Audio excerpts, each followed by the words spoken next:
सास का अखाड़ा बहू ने पछाड़ा। माँ जी, ये कैसे बना रही है शिमला मिर्च? नहीं नहीं नहीं, ऐसी कोई नहीं खाएगा, आप हटिए, मैं बनाती हूँ। कोई नहीं खाएगा? अरे तेरे मायके वालों के लिए नहीं बना रही हूँ, अपने पति, बेटे और बेटी के लिए बना रही हूँ। और वो लोग शिमला मिर्ची ऐसी ही पिछले कई सालों से खाते आ रहे हैं। बहू हो ना, थोड़ा सोच समझ कर जबान खोला करो, समझी? माँ जी, फिर तो मैं यही कहूँगी कि आपको खाना बनाना आता ही नहीं। बहू शिमला मिर्च बना लेती है, लेकिन अपने अंदाज में। फिर खाने के टेबल पर, ये सब्जी क्या बहू ने बनाई है? आज बहुत अलग लग रही है। भाभी, रंग तो बड़ा अच्छा दिख रहा है सब्जी का। अरे नहीं नहीं, मुझे तो माँ के हाथ वाली खानी थी। क्या है रीना, सब्जी माँ को ही बनाने दिया करो ना।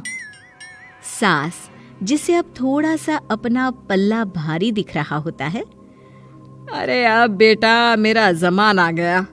ये घर कभी मेरे नाम से चलता था, लेकिन अब लग रहा है कि मेरा होना ना होना एक ही बराबर है। बहू तो पूरे घर के साथ रसोई में भी राज करना चाहती है। माँ जी, आप ही ने तो कहा था शादी के वक्त कि रानी बनाकर रखेंगी मुझे। तो देखिए, रानी का काम यही होता है ना, राज करना। अरे देख बहू, माना तू राज करना चाहती है, लेकिन भूल मत, पूरी रियासत अभी मेरी है। अरे कैसी बात कर रही हो तुम दोनों? और ये क्या तरीका होता है बहू से बात करने का?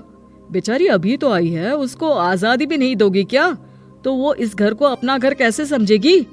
देखिए पापा, माँ सही कह रही है। घर को अपना घर समझी, इसमें कोई बुरी बात नहीं है, लेकिन सिर्फ अपना और हमें पराया करने की कोशिश करे ना जी ना, ये सोच तो बिल्कुल अच्छी नहीं है। देख, तू छोटी है ना, छोटी की तरह रहा कर, हर बात पर बीच में ना बोला कर। क्यों? वो मेरी बेटी है तो मेरे तरफ से ही बोलेगी ना। माँ जी, ये तरफ क्या होता है? हाँ, वो मेरी बहन नहीं है क्या? मैं मानती हूँ कि आज मैंने सब्जी बना दी, लेकिन थोड़ा खाने में बदलाव करना हम स्त्रियां भी तो जानती हैं और चाहती भी हैं। तो इसका मतलब ये तो नहीं कि घर के खाने की कोई वैल्यू ही नहीं है। देख, मैं कोई बहस नहीं करना चाहती, जाओ खाना खा लो। सभी खाना खाने बैठ जाते हैं। अगले रोज, माँ जी प्लीज, ये आस पड़ोस वालों को बोलिए ना, मुंह उठाकर घर में मत आ जाया करे। अरे किसी के घर आने जाने का कुछ वक्त तो होना चाहिए। यहाँ तो सारा दिन मानो लोगों ने धर्मशाला बनाकर रखी है। बहू, वो हम लोगों के परिवार जैसे हैं, पिछले 25 साल से हमारे साथ है, और ये मेरा घर है। यहाँ कौन आएगा कौन नहीं, ये तू कैसे डिसाइड करेगी? और हाँ, तुझे अगर पसंद नहीं ना, तो अपने कमरे में चली जाया कर। वो लोग बात ही कर रहे होते हैं कि पड़ोसन आ जाती है। अरे बहन, हम लोगों ने जागरण रखा है माता का आज रात, सुबह का भंडारा भी, तो बहू रानी को लेकर आना हाँ बिटिया। अच्छा चलती हूँ, और घरों में भी निमंत्रण देना है।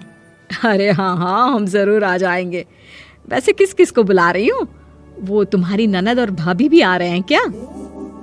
माँ, क्या आप इनके पूरे खानदान को जानती हैं?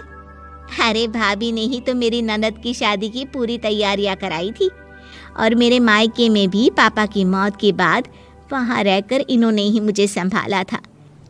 इतना तो कोई किसी के लिए नहीं करता। अच्छा, मैं ना फल दे जाऊंगी, काट देना भाभी, मैं दूसरे काम पूरे कर लूंगी। मेरी तो तबीयत खराब है माँ जी, आप ही काट देना सारे फल। मैं रात का खाना भिजवा दूंगी, परेशान ना होना। हाँ? अरे नहीं नहीं, हम लोग बना लेंगे, 4 लोगों का खाना तो बनाना है। अरे नहीं नहीं, आप फल पर लग जाओगी, और बहू की तबीयत भी ठीक नहीं, खाना मैं ही भिजवा दूंगी। पड़ोसन चली जाती है और सास बहू की तरफ देखती है। देखा, जिसे तू धर्मशाला बोल रही थी, वो कितने अपने हैं। हाँ माँ जी, आप उनका काम कर रही हैं, उनके जागरण का प्रसाद तैयार कर रही हैं, तो वो क्या इतना भी नहीं करेंगे आपके लिए? ओहो, तुझसे बहस क्या करना बहू। तभी बहू की माँ आ जाती है। अरे बहन जी, बेटी से मिलने का मन किया तो बिना बताए ही आ गई, बुरा न मानना। ये मत समझना कि ये मेरा घर नहीं, कोई धर्मशाला है। अच्छा अच्छा, तो ये घर पर आए मेहमानों को घर नहीं धर्मशाला वाला समझाने वाली आप ही हैं। वैसे आपको खुशी होगी कि आपकी बेटी के संस्कार भी ऐसे ही हैं। अरे माँ, किन बातों को सुन रही हो? आओ अंदर आ जाओ माँ। माँ बेटी के साथ अंदर आती है तो उसे अचार की महक आती है। हाय रे, कितनी अच्छी महक है। क्या बनाया है बहन जी? अचार बनाया है। आपकी बेटी बोल रही थी कि आप लोग कुछ अलग तरीके से बनाते हैं।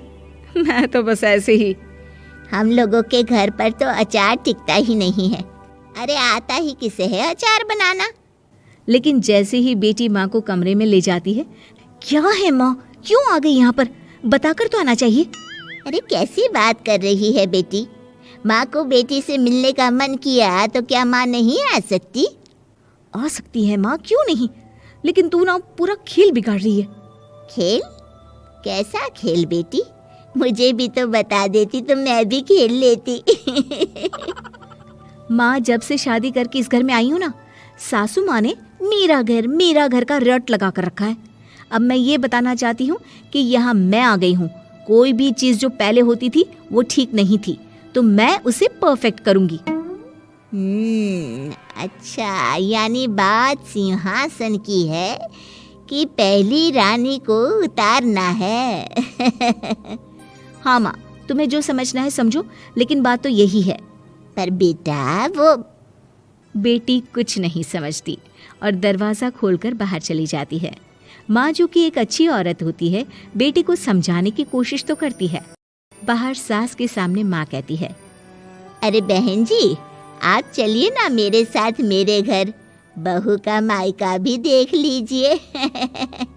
अरे नहीं नहीं बहन जी, आप ही रुकिए हम लोगों के पास। शाम को जागरण है, वहाँ ले चलेंगे। उसी का प्रसाद तैयार कर रही हूँ। अच्छा, हमें भी तो सिखा दीजिए कैसे तैयार करते हैं। अरे कैसी बात कर रही हो माँ, कितने जागरण करवा चुकी हो तुम?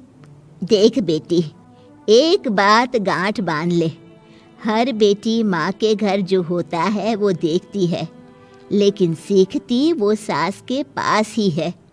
सास का संस्कार वो अपनी सास से सीखती है, जो वो अपनी बहू को देती है।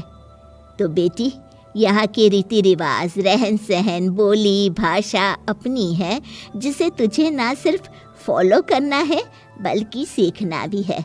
और जहाँ तक सवाल है पूरे घर की रानी बनने का, तो जब तक तेरी सास महारानी है, तू रानी ही तो रहेगी। क्यों बेटा?